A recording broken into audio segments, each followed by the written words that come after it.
Hello everyone, welcome to my YouTube channel UPSC with Rashmi. UP PSC RO ARO के लिए Indian polity के practice set का आज हमारा पार्ट नंबर 5 है। 4 पार्ट हम ऑलरेडी कंप्लीट कर चुके हैं। अगर आपने नहीं देखा है तो आप देख सकते हैं। शुरू करते हैं आज का वीडियो। हमारा फर्स्ट क्वेश्चन है, निम्नलिखित राज्यों के निर्माण का सही आरोही क्रम है, यानी इनका ये राज्य दिए गए हैं, हमें इनका बढ़ता हुआ क्रम बताना है कि किस राज्य का निर्माण कब किया गया था। ऑप्शन है A Nagaland, Meghalaya, Sikkim, Arunachal Pradesh. Option B Meghalaya, Arunachal Pradesh, Nagaland, Sikkim. Option C Arunachal Pradesh, Nagaland, Sikkim, Meghalaya. Option D Sikkim, Nagaland, Arunachal Pradesh, Meghalaya. इसका सही आंसर है option number A Nagaland, Meghalaya, Sikkim, Arunachal Pradesh. Nagaland का गठन किया गया था 1963 में, मेघालय का गठन किया गया था 1972 में, सिक्किम का गठन किया गया था 1975 में और अरुणाचल प्रदेश का गठन किया गया था 1987 में।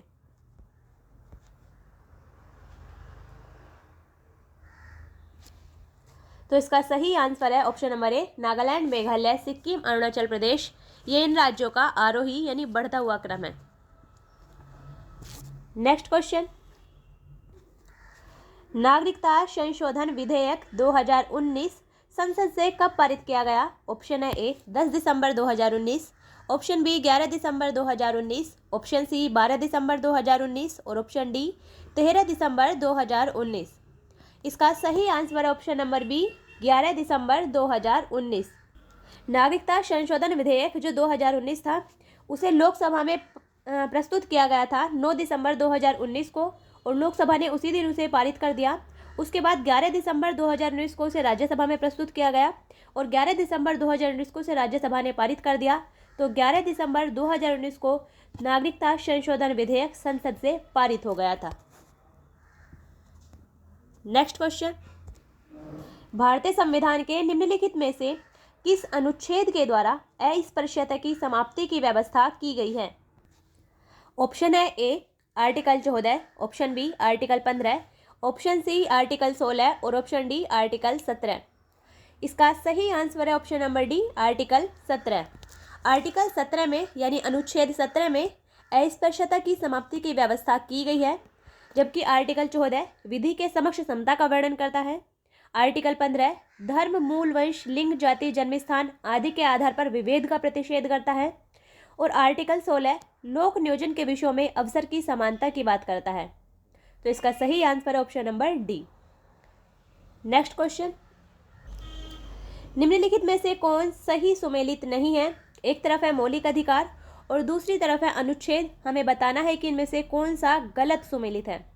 ऑप्शन ए है अस्पृश्यता का अंत, आर्टिकल 17, तो ये बिल्कुल सही सुमेलित है। आर्टिकल 17 में अस्पृश्यता के अंत का प्रावधान किया गया है।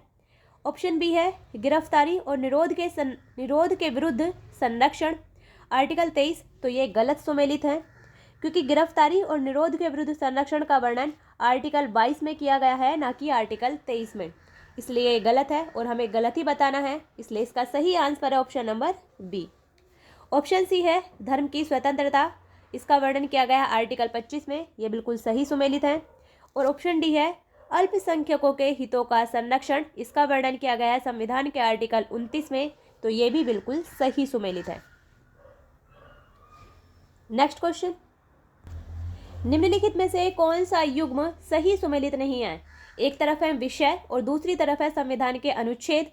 हमें बताना है कि इनमें से कौन सा युग्म गलत सुमेलित है।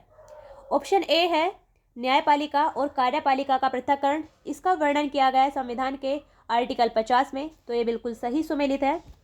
ऑप्शन बी है अनुसूचित जातियों तथा अनुसूचित जनजातियों के शैक्षणिक तथा आर्थिक हितों की अभिवृद्धि, इसका वर्णन मिलता है आर्टिकल 46 में, तो ये भी बिल्कुल सही सुमेलित है। ऑप्शन सी है सहकारी सोसाइटियों का संवर्धन, सहकारी सोसाइटियों का जो संवर्धन है इसका प्रावधान किया गया है संविधान के आर्टिकल 43 ख में, यानी 43 बी में, और इसमें दिया हुआ है आर्टिकल 43 से, तो ये गलत सुमेलित है और हमें गलत ही बताना है। तो इसका सही आंसर है ऑप्शन नंबर सी। सहकारी सोसाइटियों का संवर्धन, इस चीज का प्रावधान किया गया है हमारे संविधान के आर्टिकल 43B में यानी आर्टिकल 43 में।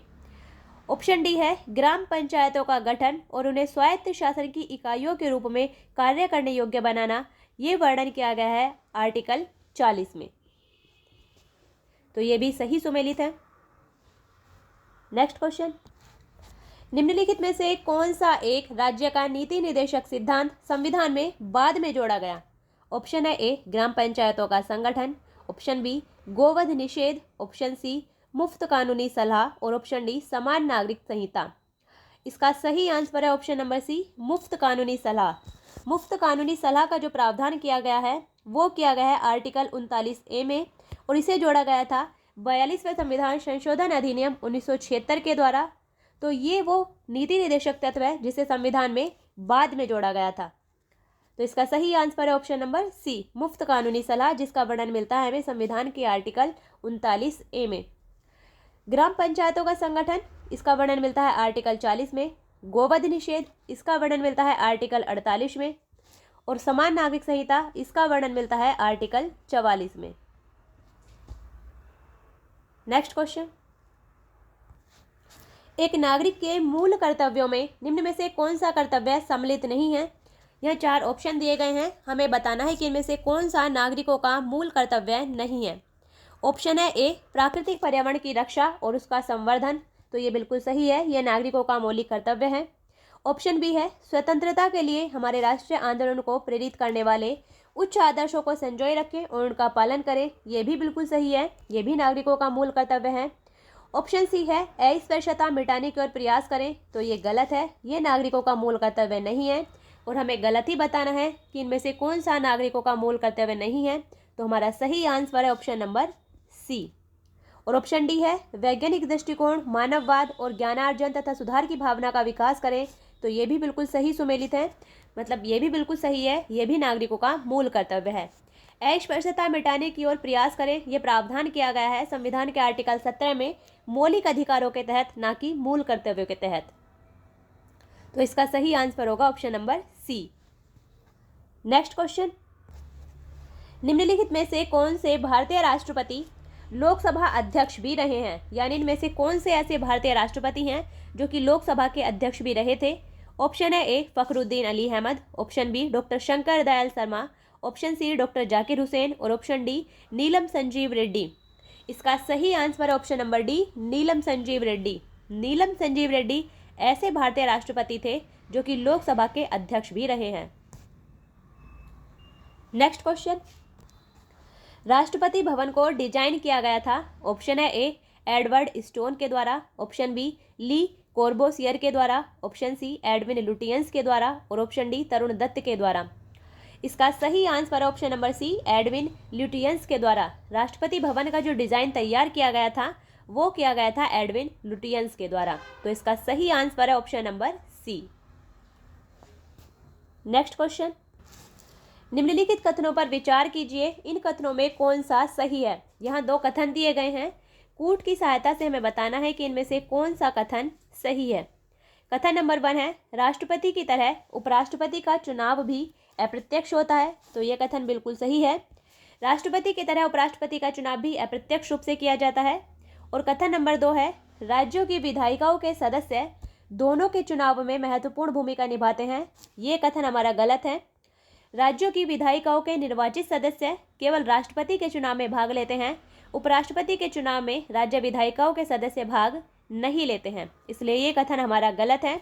तो इसका सही आंसर होगा केवल एक कथन सही है, यानी ऑप्शन नंबर ए हमारा सही आंसर है।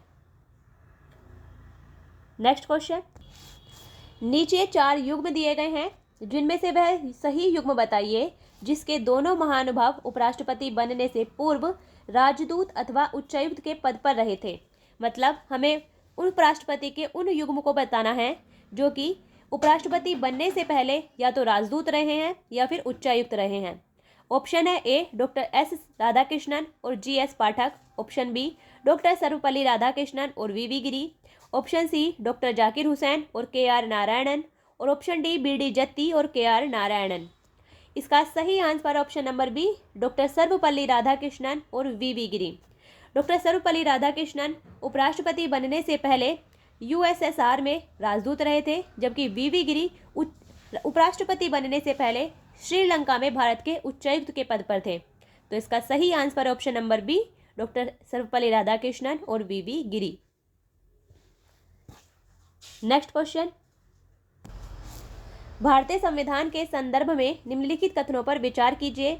यहाँ 2 कथन दिए गए हैं, कूट की सहायता से हमें बताना है कि इनमें से कौन से कथन सही हैं। कथन नंबर 1 है, संघीय मंत्रिपरिषद लोकसभा के प्रति सामूहिक रूप से उत्तरदायी होगी। तो ये कथन बिल्कुल सही है।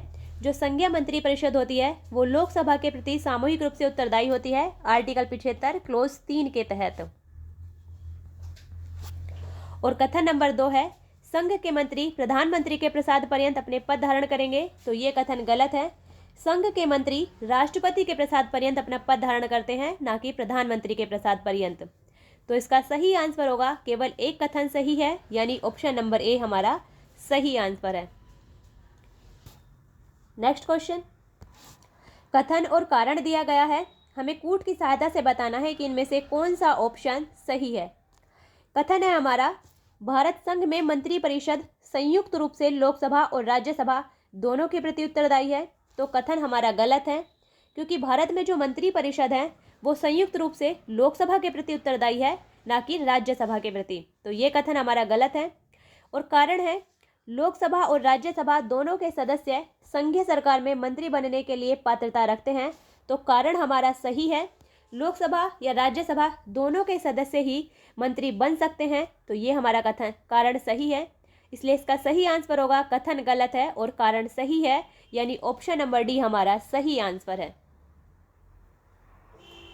नेक्स्ट क्वेश्चन, निम्नलिखित में से कौन राष्ट्रपति के प्रसाद पर्यंत अपना पद धारण करता है। ऑप्शन है ए, भारत का नियंत्रक और महालेखा परीक्षक। ऑप्शन बी, मुख्य निर्वाचन आयुक्त। ऑप्शन सी, लोकसभा अध्यक्ष। और ऑप्शन डी, भारत का महान्यायवादी। इसका सही आंसर है ऑप्शन नंबर डी, भारत का महान्यायवादी। भारत का महान्यायवादी राष्ट्रपति के प्रसाद पर्यंत अपना पद धारण करता है। नेक्स्ट क्वेश्चन, भारत सरकार के मुख्य विधि परामर्शदाता हैं। ऑप्शन है A, solicitor general of India. Option B, उच्चतम न्यायालय के मुख्य न्यायाधीश। ऑप्शन सी, सचिव विधि मंत्रालय। और option D, attorney general of India. इसका सही आंसर है option number D, attorney general of India, यानी भारत का महान्यायवादी भारत सरकार का मुख्य विधि परामर्शदाता है। इसे भारत सरकार का प्रथम विधि अधिकारी भी कहा जाता है। नेक्स्ट क्वेश्चन, लोकसभा के लिए निर्वाचन के बारे में निम्नलिखित में से कौन सा कथन सही नहीं है। यहाँ लोकसभा के लिए निर्वाचन से संबंधित कुछ कथन दिए गए हैं, हमें बताना है कि इनमें से कौन सा कथन गलत है। ऑप्शन ए है, निर्वाचन वयस्क मताधिकार के आधार पर होता है। तो ये ऑप्शन हमारा बिल्कुल सही है। जो लोकसभा का निर्वाचन होता है, लोकसभा के लिए निर्वाचन होता है, वो वयस्क मताधिकार के आधार पर होता है। ऑप्शन बी है, निर्वाचनों का संचालन निर्वाचन आयोग करता है। तो ये ऑप्शन भी हमारा सही है। लोकसभा के लिए जो निर्वाचन होता है उसका संचालन निर्वाचन आयोग के द्वारा किया जाता है। ऑप्शन सी है, निर्वाचनों के लिए मतदाताओं की सूची को राष्ट्रपति के निर्देशन और नियंत्रण में तैयार किया जाता है। तो ये ऑप्शन हमारा गलत है, क्योंकि निर्वाचनों के लिए, जो लोकसभा के लिए निर्वाचन होता है, उसके लिए मतदाताओं की सूची को निर्वाचन आयोग, जो इलेक्शन कमीशन है, उसके निर्देशन और नियंत्रण में तैयार किया जाता है, ना कि राष्ट्रपति के। तो इसका सही आंसर है ऑप्शन नंबर सी, क्योंकि हमें गलत ही बताना था। और ऑप्शन डी है, निर्वाचन आयोग के अनुरोध पर राष्ट्रपति निर्वाचन आयोग को उसके कार्यों के निर्वहन के लिए आवश्यक कर्मचारी वृंद उपलब्ध कराते हैं। तो ये भी बिल्कुल सही कथन है। नेक्स्ट क्वेश्चन है, लोकसभा की प्रथम महिला अध्यक्ष कौन है। ऑप्शन है A, Vijaya Lakshmi Pandit. Option B, Sucheta Kripalani. Option C, Tarkeshwari Sinha. और ऑप्शन डी, मीरा कुमार। इसका सही answer option number D, Meira Kumar. Lok Sabha की प्रथम महिला अध्यक्ष मीरा कुमार थी और वर्तमान में लोकसभा के अध्यक्ष ओम बिरला हैं। नेक्स्ट क्वेश्चन, राज्यसभा के सदस्य चुने जाते हैं। ऑप्शन है ए, राज्यों की विधानसभाओं के द्वारा। ऑप्शन बी, राज्यों की विधान परिषदों के द्वारा। ऑप्शन सी, राज्यों की विधानसभा विधान परिषदों के द्वारा। ऑप्शन डी, नगर पालिका के सदस्यों और ग्राम पंचायतों के सदस्यों द्वारा। इसका सही आंसर है ऑप्शन नंबर ए, राज्यों की विधानसभाओं के द्वारा, जो राज्यसभा के सदस्य चुने जाते हैं वो राज्यों की विधानसभाओं के निर्वाचित सदस्यों के द्वारा आनुपातिक प्रतिनिधित्व एकल संक्रमणीय मत के आधार पर चुने जाते हैं। तो इसका सही आंसर है ऑप्शन नंबर ए। नेक्स्ट क्वेश्चन, निम्नलिखित में से राज्यसभा के विषय में कौन सही है? यहाँ राज्यसभा के विषय में कुछ कथन दिए गए हैं, हमें कूट की सहायता से बताना है कि इनमें से कौन सा ऑप्शन सही है। कथन नंबर 1 है यह भंग नहीं की जा सकती है। तो ये कथन राज्यसभा के बारे में बिल्कुल सही है, क्योंकि राज्यसभा एक स्थायी सदन है, इसे भंग नहीं किया जा सकता। कथन नंबर 2 है इसका कार्यकाल 5 वर्ष का होता है। तो ये कथन हमारा गलत है। राज्यसभा के सदस्यों का कार्यकाल 6 वर्ष का होता है, ना कि 5 वर्ष का। कथन नंबर 3 है प्रत्येक 2 वर्ष बाद इसके 1/3 सदस्यों का कार्यकाल समाप्त हो जाता है। तो ये कथन भी हमारा बिल्कुल सही है। राज्यसभा के सदस्यों का 1/3 सदस्यों का कार्यकाल प्रत्येक 2 वर्ष के बाद समाप्त हो जाता है। और कथन नंबर 4 है इसके सदस्य 25 वर्ष से कम आयु के नहीं होंगे। तो ये कथन भी हमारा गलत है। राज्यसभा का सदस्य बनने के लिए जो न्यूनतम आयु है वो 30 वर्ष है, ना कि 25 वर्ष। तो ये कथन भी हमारा गलत है। तो इसका सही आंसर होगा कथन 1 और 3 सही हैं, यानी ऑप्शन नंबर सी हमारा सही आंसर है। नेक्स्ट क्वेश्चन, भारत के राष्ट्रपति के विशेष अभिभाषण के संदर्भ में निम्नलिखित में से कौन सा कथन सही है? यहाँ राष्ट्रपति के अभिभाषण के संबंध में 2 कथन दिए गए हैं, हमें कूट की सहायता से बताना है कि इनमें से कौन सा कथन सही है। कथन नंबर 1 है राष्ट्रपति लोकसभा के साधारण निर्वाचन के पश्चात प्रथम सत्र और प्रत्येक वर्ष के प्रथम सत्र के आरंभ में संसद के दोनों सदनों की संयुक्त बैठक को संबोधित करता है। तो ये कथन बिल्कुल सही है। राष्ट्रपति जब भी लोकसभा का साधारण यानी सामान्य चुनाव होता है तो सामान्य निर्वाचन के पश्चात प्रथम सत्र में और प्रत्येक वर्ष के प्रारंभ होने पर प्रत्येक वर्ष के प्रथम सत्र के प्रारंभ में संसद के दोनों सदनों की संयुक्त बैठक को संबोधित करता है। कथन नंबर 2 है राष्ट्रपति अपने अभिभाषण में संसद को उसके आह्वान के कारणों के विषय में सूचित करता है। तो ये कथन भी बिल्कुल हमारा सही है। राष्ट्रपति जो संसद के दोनों सदनों की संयुक्त बैठक को संबोधित करता है उसमें अपने अभिभाषण में संसद को उसके आह्वान के कारणों के विषय में भी बताता है। तो इसका सही आंसर है कथन 1 और 2 दोनों सही हैं, यानी ऑप्शन नंबर सी हमारा सही आंसर है। नेक्स्ट क्वेश्चन, निम्नलिखित में से कौन सी एक सबसे बड़ी संसदीय समिति है? यहाँ संसद की समितियां दी गई हैं, हमें बताना है कि इनमें से कौन सी संसदीय समिति सबसे बड़ी है। ऑप्शन है ए लोकलेखा समिति, ऑप्शन बी प्राक्कलन समिति, ऑप्शन सी सरकारी उपक्रम समिति और ऑप्शन डी याचिका समिति यानी कमिटी ऑन पिटिशंस। इसका सही आंसर है ऑप्शन नंबर बी प्राक्कलन समिति। प्राक्कलन समिति सबसे बड़ी संसदीय समिति है और प्राक्कलन समिति में कुल 30 सदस्य होते हैं और सभी सदस्य लोकसभा से ही इसके चुने जाते हैं, यानी प्राक्कलन समिति के सभी सदस्य लोकसभा से ही होते हैं। तो इसका सही आंसर है ऑप्शन नंबर बी प्राक्कलन समिति। ये था हमारा आज का वीडियो जिसमें हमने इंडियन पॉलिटी से रिलेटेड क्वेश्चन डिस्कस किए हैं। अगर आपने पहले पार्ट नहीं देखे हैं तो देख सकते हैं, अच्छे से पढ़िए, रिवाइज करिए।